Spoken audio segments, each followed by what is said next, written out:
As we soon recognize the 50th anniversary of Hurricane Agnes hitting the Twin Tiers, the storm was forming at this point nearly 50 years ago today. 18 Storm Team meteorologist Anna Myers has more on the science behind the storm.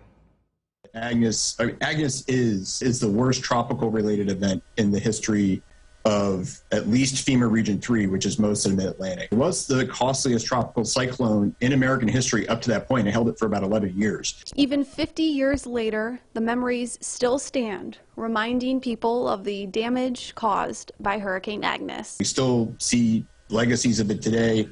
And it was particularly hard hitting in Pennsylvania and Virginia and New York and Maryland. And areas throughout the East Coast hit hard from the storm. Some areas hit harder than others. Tioga County, Pennsylvania. I grew up in Wellsboro. My town was actually saved by the reservoirs, but the rest of the county was completely cut off and severely hit. In fact, they had to bring by helicopter supplies in. The storm formed around this day 50 years ago, although it did not hit Pennsylvania and New York until a week later.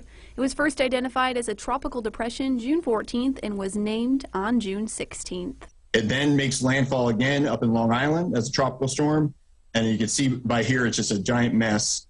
And then it merges with that second low and stalls over the mid-Atlantic, especially Pennsylvania, and just continues to stall. And finally, on the 25th or 26th, it eventually leaves. As the storm was formed around this time 50 years ago, only now in the present do we know what destruction the East Coast was yet to see. One of the reasons why it sticks around memories, the places it hit, this is a densely populated part of the nation. From Elmira, I'm Anna Myers, 18 News.